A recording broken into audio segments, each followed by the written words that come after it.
Baik, Assalamualaikum warahmatullahi wabarakatuh. Alhamdulillah, sholli wa sallim wa barik ala Rasulillah. Apa kabar adik-adik sekalian dari Prodi Sistem Informasi 3 semester 4 UIN Sumatera Utara Medan. Mudah-mudahan semua dalam keadaan sehat walafiat dan selalu dalam lindungan Allah Subhanahu wa taala. Baik, pada video tutorial kali ini kita sudah sampai ke materi 3 ya. Oke, bagi adik-adik tadi yang membuka e-learning, ada di materi ketiga sudah saya sempurnakan. Di sini ada file materinya dalam bentuk PDF, kemudian ada tugas 1. Nah, ini nanti tugas 1, mohon nanti adik-adik benar-benar diperhatikan. Ini nanti tugas 1 sebelum Meet, kemudian 4, 5, 6 tidak ada tugas, 7 ada nanti quiz.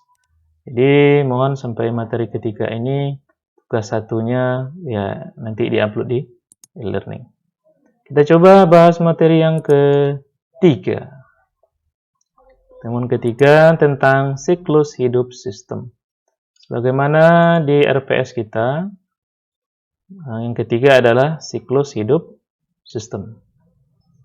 Ini materinya cukup, saya rasa ringan, hanya teoritis semua tentang ini. Siklus hidup sistem. Jadi sistem itu juga punya siklus. Sekarang siklus itu sebenarnya apa sih gitu ya. Nah, ingat ini nanti juga materi ini ada ditanya di saat sidang komprehensif ya. Oke, siklus secara bahasa diartikan putaran waktu yang di dalamnya terdapat rangkaian kejadian yang berulang. Nah, ada kejadian yang berulang secara tetap dan teratur. Nah, berarti perputarannya teratur gitu dan berulang gitu. Sedangkan siklus hidup adalah putaran hidup dari lahir sampai mati. Namanya siklus hidup ya, lahir sampai mati ya. Kalau ya belum mati-mati ya, berarti siklusnya tetap berputar. Siklus hidup dapat juga diartikan sebagai serangkaian perubahan dan pertumbuhan dalam pengembangan organisme dari awal kehidupan sampai menuju dewasa, mempunyai keturunan, tua dan mati. Nah, ini siklus hidup ya kan. Sekarang ini pertanyaannya adalah siklus hidup sistem. Nah, sekarang siklus hidup sistem berarti serangkaian proses yang terdapat dalam sebuah sistem yang terjadi berulang-ulang secara tertib dan teratur ya kan. Nah, ini berarti hubungan ke dalam sistem. Dan sistem yang dimaksud itu adalah ya sistem yang berbasis komputer. Oke, ada jenis-jenis siklus hidup. Nah, ada General System Life Cycle, GSLC, merupakan fase utama general terjadi semua sistem. Ini secara general ya kan. Ada biologis, fisikal, sosial, dan segala macam. Fasenya ada 4. Development, growth, maturity, kemudian ada deterioration. Kemudian yang kedua ada ESLC, Information System Life Cycle. Merupakan fase utama general terjadi sistem informasi. Adapun fasenya ada sistem development, sistem implementation, operation, dan obsolescence. Selanjutnya, ini bahasan utama, siklus hidup sistem atau SDLC, System Development Life Cycle. Sekarang siklus hidup sistem atau khususnya di sini System Development Life Cycle itu ada 7 langkah atau 7 fase. Ada rencana, analisis, desain, implementasi, uji coba, penggunaan dan penyebarluasan, pengelolaan dan perawatan.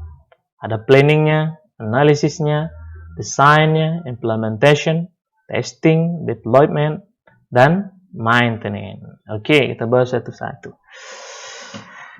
Siklus hidup pengembangan sistem.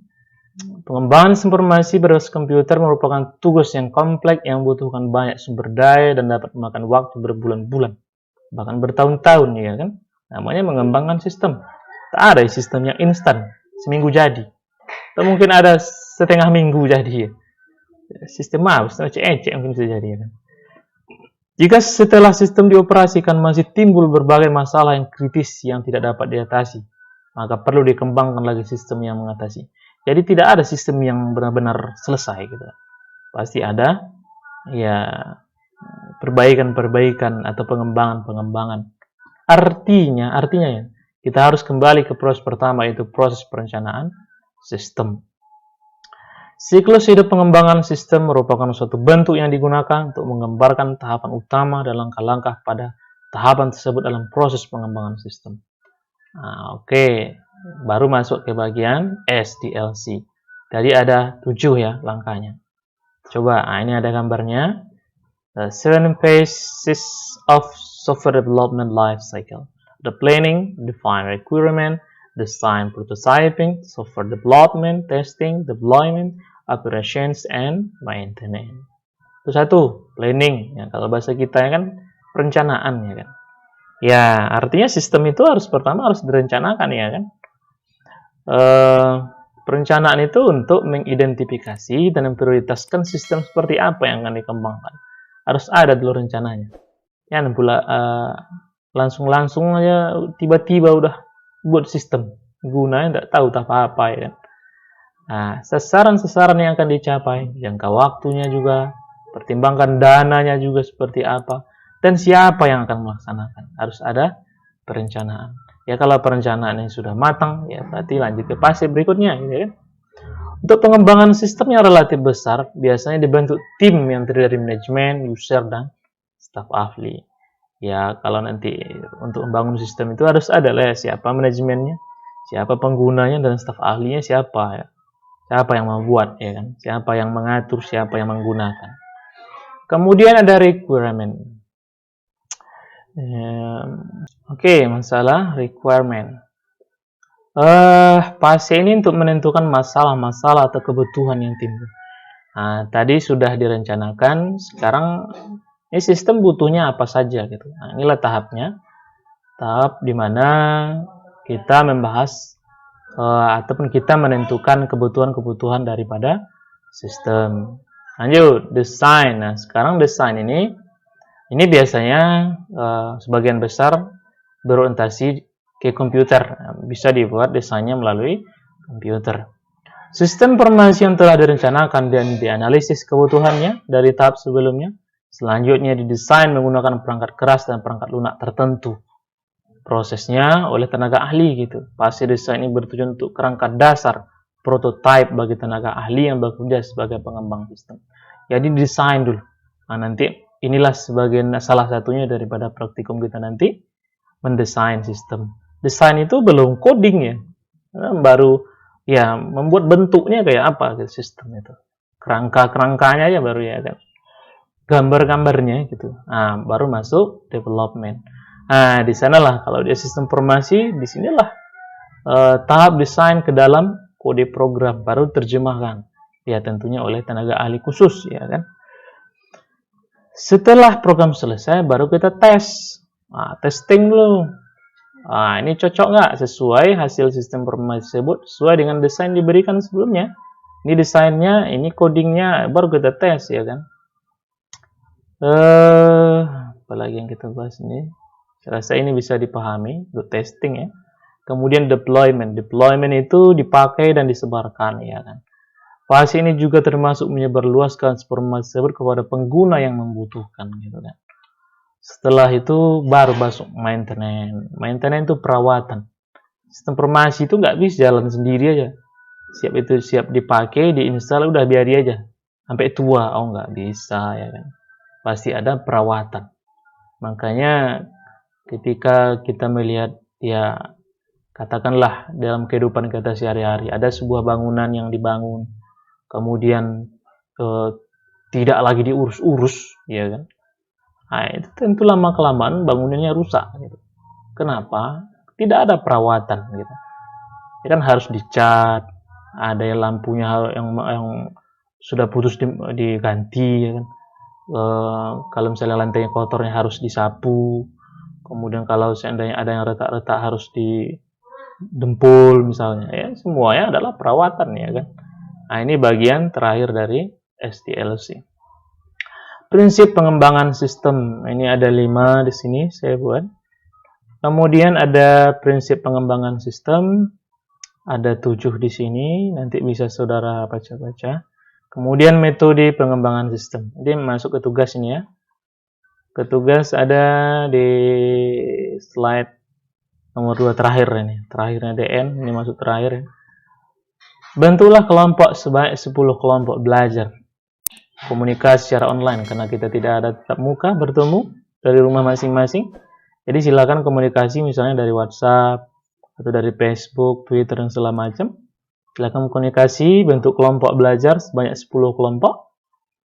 Kembangkan dan bahas secara detail metode pengembangan sistem yang terdapat pada slide 18.